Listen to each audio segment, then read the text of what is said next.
Kok mundur apa wedi? Mau jarane kaya menang to. Tenang, tenang. Nuwun sewu, Mas. Sampeyan omongane kok atos ya. Lho. Bagong iki. Ngopo dadak diganti kowe? Lho, Petro kesel. Aku sing kudu ganti karo sampeyan. Sampeyan muni piye? Mang baleni. Sampeyan ngendika napa? Mang baleni. Lho, kowe malang krek ning ngarepe Baladewa. Kowe ora ngormati karo Baladewa. Kowe ora ngajeni karo Baladewa. Mbok anggap aku ki apa parat? Sik, Mas. Ngene ya, wong Jawa ki ana tetembungan, nek kowe kepengin diajeni ngajenono. Nek kowe kepengin dibasani basanono, nek kowe kepengin ditata kramani, kowe tata krama. Ana tetembungan, nek kowe ora gelem dijiwit aja jiwit, nek ora gelem ditabok aja nabok. Sampeyan wis ora ngajeni kok. Dapur kowe kok tak ajeni, Bapak, Bapak. Kowe mau muni piye? Kowe mau muni piye? Tru. Iki mau muni piye, Tru? Lho. Aku iki kelingan ora, aku ora do makler mau. Ngene iki, muni ngene iki. Muni piye rada jejane ya. Petro. Kowe bali yo. Omong karo bapakmu. Kon ngilo karo gitoke, kon ngilo karo cengele. Bapakmu kok bangun kayangan ki. Bapakmu ki gablek apa? Sing nggo mbayar cengele kae apa piye? Dian. Aduh. Enggak kuat aku, Tru. Nek enggak kuat nesu, Kong. Aku nek ora kuat semaput e. Padune arep mundur. Anjur semaput ora. Muni ngono kuwi. Edan tenan Baladewa, Baladewa. Aku tak takon karo kowe. Ora basa barang. Tuwa aku mbangane kowe. Aku wis dolan-dolan ngepit, kowe iki urung lair, Bol.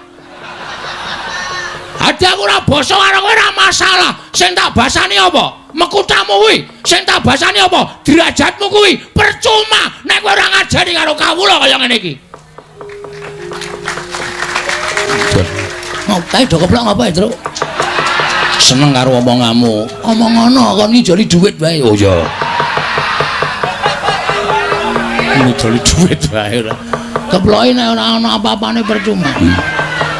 Sadar ora kowe? Hah? Walah, Baladewa, Baladewa. Barang saiki kowe nganggo mekutha, kowe nganggo bintang nang pundak, kowe nganggo derajat pangkat blas, kowe ora ngajeni wong-wong sing kaya aku ngene iki. Kowe ora kelingan.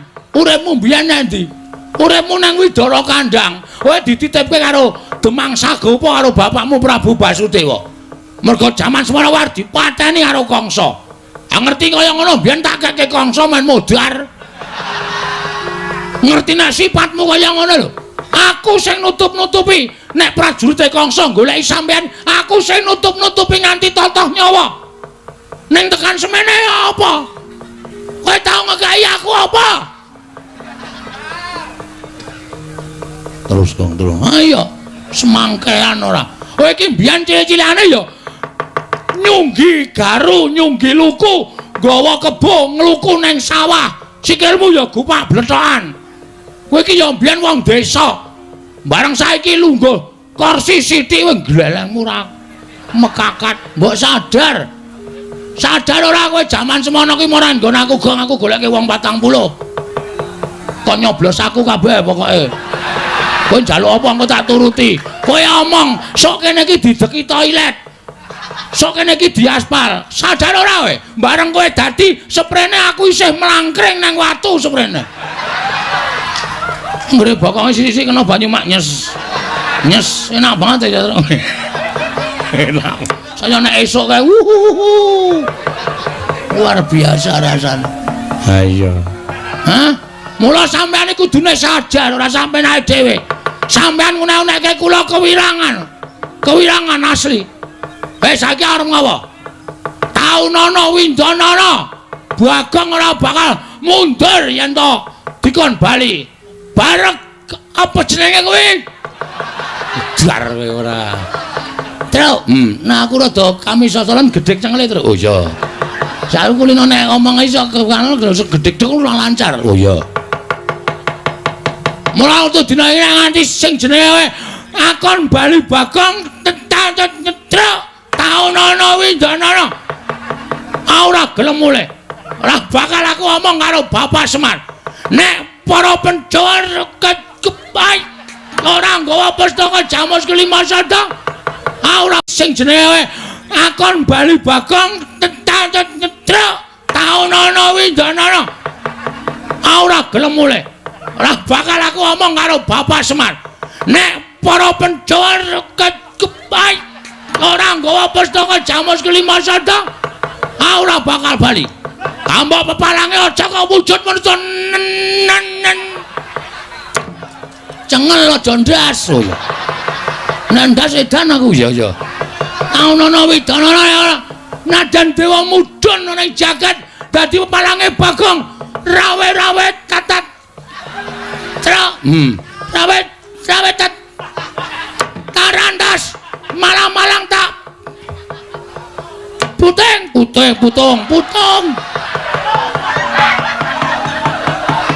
tetep bakal lakoni. Lho, kowe nantang karo Baladewa? Apa kira-kira wani karo Baladewa? Oke, perkara wani dan ora iki truk. Wani karo ora iki kowe. Oh, aku kok piye kuwi? Aku wis nganu wis guluku wis lara ya, Truk. Nganggo bengok-bengok ngerti kowe. Lho ta.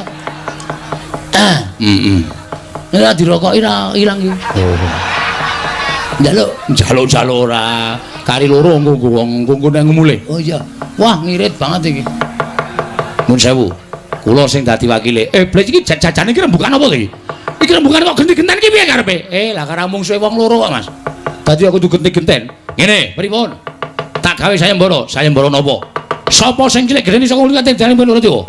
Menang ya pustaka Jamus Lima Sada. Nun. Sapa sing cilik gedene saka kulit ati dalem Baladewa? Menang boyong pustaka Jamus Lima Sada. Muni piye, Truk?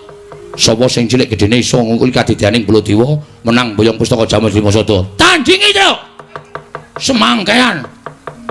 Aja gawe sayembara, awak dhewe ya gawe sayembara. Sayembara mau boleh. Baladewa.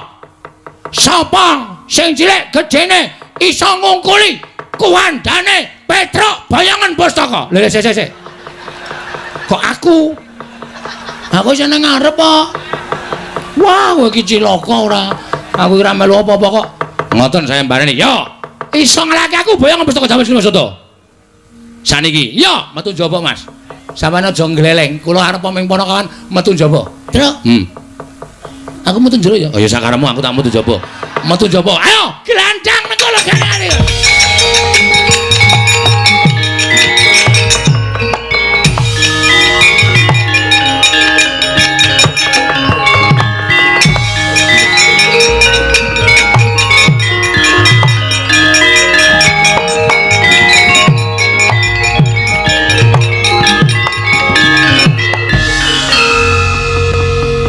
Petruk wis metu karo Koko Prabu Mandura, lah kok Bagong malah mbegogok nang kene. Lha tak takon, nek kula melu metu terus kula nyambut gawe apa wis? Lho, nyambut gawe apa piye? Ah genah to. Petruk mungsuh Prabu Baladewa. Terus kula ngapa? Nonton. Mresane isen no. Dikira kula ora melu-melu tanggung jawab.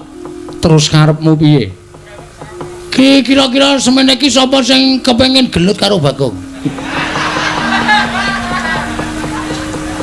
Kok suaramu kaya ngono? Nis kok emosi nek tekan kepalane trawet dira sapa-sapa. Ngono nggih, ya tak tarenke dhisik. Silakan. Werkudara. Kae ora. Gede banget Pidak modar kula. Gegeden nggih. Arjuna. Ora mungkin Ndara Janaka gelem kali kula kelengkrengan kali kula niku bose juragan nggih, Den. Iya. Aku ora mentala. Prisa piyambak. Lah terus sapa? Ndara Kembar ya ora bakal kersa gelut kali kula. Niki lho. Sinuwun Ndarawati. Mestine Petruk kakang kula, Baladewa kakangne Kresna. Lho, kakang mungsuh kakang, adi mungsuh adi. Wah, geger rame. Wani tenan. Wani cah kendel. Koko Prabu wonten dawuh dipun tantang Bagong. Bagong madhep rene. Wah, sampeyan dereng nyoba kok medhep nek madhep ukuran ngenten iki. Omong-omongan niku. Ora weruh raine, anane waton sero-sero. Kowe nantang aku apa piye? Ana sampean selo Lho. Wong perang kok selo karo ora ki piye? Ambangane ora ana kegiatan. Nek pancen wani tenan ming ngorene, oke. Wis nek ora tegeli ngene wis ben sisar geger. Petruk ya mudhar saka tangane Sinun Prabu Baladewa, aku mati saka tanganing Prabu Kresna.